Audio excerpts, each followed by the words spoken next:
Hi all, welcome back to my channel. இன்றைக்கி ஒரு interesting டாப்பிக்கோடு தான் வந்திருக்கேன். டைமண்ட்ஸ், வைரங்கள்.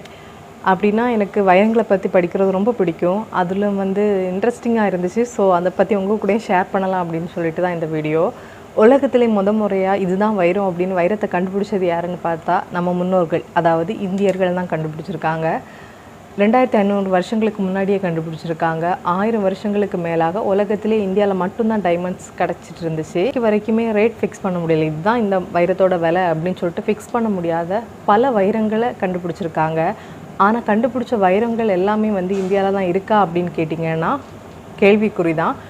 பட் ஆனாலுமே அதன் பார்ட் ஆஃப் இந்தியாவில் நிறைய கோயில்களில் பலவிதமான தங்க நாணயங்கள், வைரங்கள், அப்புறம் தங்க சிலைகள், தங்க மாலைகள், மதிப்பு முடியாத பல பொக்கிஷங்களை இன்னைக்கு வரைக்குமே சேர்த்து வச்சுருக்காங்க. எல்லாமே இந்த வீடியோவில் பார்க்கலாம். வாங்க வீடியோக்குள்ளே போகலாம்.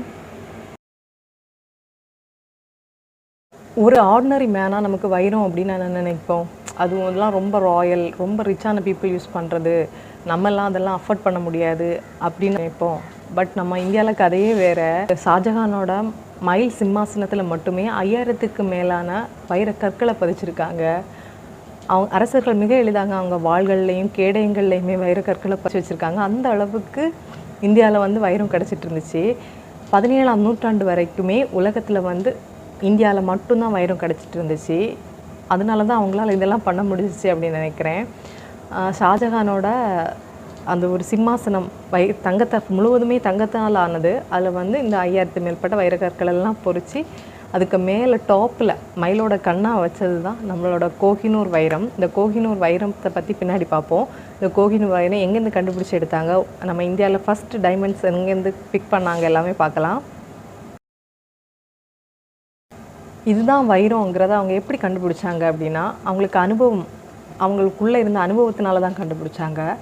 ஒரு கல்லை எடுத்து பார்த்தீங்க அப்படின்னா இதை தான் வைரம் அப்படிங்கிறத 3 விஷயத்தில் கண்டுபிடிக்கலாம். அதோட உருவ அமைப்பை வச்சு கண்டுபிடிக்கலாம், லைட் டெஸ்ட் பண்ணி கண்டுபிடிக்கலாம், மூன்றாவது பார்த்தீங்க அப்படின்னா ஸ்க்ராட்ச் டெஸ்ட் பண்ணி கண்டுபிடிக்கலாம். ஃபஸ்ட்டு உருவ அமைப்பை வச்சு, அப்பியரன்ஸை வச்சு எப்படி கண்டுபிடிக்கலாம் அப்படின்னு கேட்டிங்கன்னா, அந்த கல்லை நம்ம தூக்கி பார்த்தோம் அப்படின்னா ரொம்ப வெயிட்டாக இருக்கும். அப்புறம் அதை ஏதாவது உடைக்க ட்ரை பண்ணோம் அப்படின்னாலும் நம்மளால் ஈஸியாக உடைக்க முடியாது, அந்த அளவுக்கு அது ஸ்ட்ராங்காக இருக்கும். இதில் ஒரு இன்ட்ரெஸ்டிங் ஃபேக்ட் இருக்குது. என்ன அப்படின்னா, உலகத்திலே மிக கடினமான பொருள் எது அப்படின்னு கேட்டிங்கன்னா கண்டிப்பாக டைமண்ட் தான். அப்புறம் அதை தொட்டு பார்த்தா ஒரு வலுவழுப்பு கிரீஸ் மாதிரி இருக்கும். அப்புறம் அதில் ஒரு சின்ன ஒரு மங்கலான ஒரு பளபளப்பு இருக்கும். முக்கியமாக அந்த கல் குளுமையாக இருக்கும். அப்படி இருந்துச்சு அப்படின்னா அது டைமண்டாக இருக்க வாய்ப்பு இருக்குது. இது முதல் படி. 2வது படி என்ன அப்படின்னு கேட்டிங்கன்னா, அதை அந்த காலத்தில் என்ன டெஸ்ட் பண்ணியிருப்பாங்க, சன்லைட் கீழே வச்சு பார்ப்பாங்க. சன்லைட்டு கீழேயும் இல்லைன்னா தீ வெளிச்சத்துக்கிட்டையும் வச்சு பார்க்கும்போது அதுலேருந்து ஒரு அழகான ஒரு ஒளி பிரதிபலிப்பு வரும். அது யூனிக்காக இருக்கும். அதை வச்சு டெஸ்ட் பண்ணி கண்டுபிடிப்பாங்க. 3வது இதில் டெஸ்ட் பண்ணுவாங்கன்னா ஸ்க்ராட்ச் டெஸ்ட். அப்படின்னா என்னன்னு கேட்டிங்கன்னா, அந்த கண்ணாடியை வச்சோ இல்லைன்னா குவார்ட்ஸ் கல்லை வச்சோ உரசி பார்ப்பாங்க. அப்படி உரசி பார்க்கும்போது அந்த கல் டைமண்டாக இருந்துச்சு அப்படின்னா அந்த கல்லுக்கு எதுவுமே ஆகாது. ஆனால் அந்த கண்ணாடிக்கும் குவார்ட்ஸுக்கும் டேமேஜ் ஆகும். அப்படி ஆச்சு அப்படின்னா கண்டிப்பாக அது டைமண்ட் தான். நீங்களும் டெஸ்ட் பண்ணி பாருங்கள். கல் எப்படி இருக்கும் அப்படின்னு கேட்டிங்கன்னா, பார்க்குறதுக்கு கட் ஒரு மாதிரி கட் மாதிரி டிஃப்ரெண்ட்டாக ஒரு க்யூப் கட் மாதிரி ஒரு ஹெக்ஸகன் கட் மாதிரி இருக்கும். அந்த இமேஜ் நான் ஆட் பண்ணுறேன். ரா டைமண்ட் இந்த மாதிரி தான் லுக் லைக். யாருக்குமே டைமண்ட்ஸ் மண்ணுக்கடியில் தான் இருக்கும் அப்படிங்கிறது தெரியாமல் தான் இருந்தாங்க. அப்புறம் எப்படி அப்படின்னு கேட்டிங்கன்னா, அந்த நதி ஓரங்களில் இந்த கற்கள் பார்த்து இது என்ன கற்கள் வித்தியாசமாக இருக்குது அந்த மாதிரி தான் முதல்ல எடுக்க ஆரம்பிச்சிட்டாங்க. அப்புறம் நதிக்கு அடியிலையும் கல், மண், மணலுக்கு இடையில் இந்த டைமண்ட்ஸ் ஒளிஞ்சிருந்துச்சு. முக்கியமான நதிகள் அப்படின்னு பார்த்திங்கன்னா கிருஷ்ணா, கோதாவரி, பென்னா, அப்புறம் ஒடிசாவில் இருக்கக்கூடிய மகாநதி. கிருஷ்ணா, கோதாவரி, பென்னா இது 3மே ஆந்திரா பகுதியோடு ஒட்டி தான் வருது. இதில் கிருஷ்ணாங்கிற நதி தான் ரொம்ப இம்பார்ட்டன்ட் ரோல். ஏன்னா அந்த கிருஷ்ணா நதிக்கு பக்கத்தில் தான் கொல்லூர், அதாவது கோல்கொந்தா சுரங்கம் கண்டுபிடிக்கப்பட்டது. அங்கே தான் உலகத்திலே அவ்வளோ டைமண்ட்ஸ் எடுக்கப்பட்ட இடம். அது ஏன் அவ்வளோ ஃபேமஸ் அப்படின்னா, உலக பிரசித்தி பெற்ற கோஹினூர் வைரமும் இந்த கோல்கொந்தா சுரங்கத்துலேருந்து தான் எடுக்கப்பட்டிருக்கு. ஓகே, டைமண்ட்ஸ் எல்லாம் எடுத்துட்டாங்க. இந்த டைமண்ட்ஸ் எல்லாம் அப்போ யாருக்கு சொந்தம் அப்படின்னு கேட்டிங்கன்னா, அப்போ அந்த பகுதியை யார் அரசாண்டுட்டு இருந்தாங்களோ அவங்களுக்கு தான் அந்த டைமண்ட்ஸ் எல்லாமே சொந்தம். விஜயநகர பேரரசு அவங்க நிறைய யூஸ் பண்ணிக்கிட்டாங்க, அதை வந்து வர்த்தகம் பண்ணாங்க. அப்புறம் அவங்களுக்கு பிடிச்சவங்களுக்கு அன்பளிப்பாகவும் கொடுத்துட்டு இருந்தாங்க.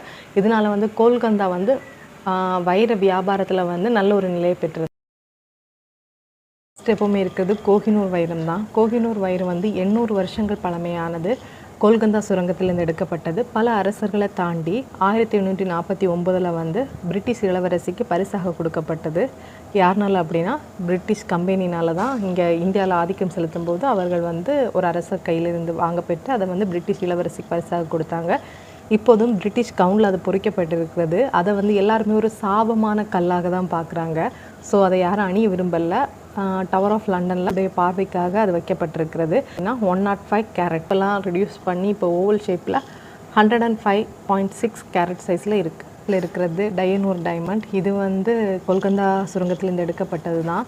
இது 182 கேரட். இது வந்து ஈரான் கவுன் ஜுவல்லர்ஸில் இருக்குது. மூன்றாவதாக ஹோப் டைமண்ட். இந்த ஹோப் டைமண்டும் கொல்கந்தா சுரங்கத்திலேருந்து எடுக்கப்பட்டது தான். இது 42 கேரட்.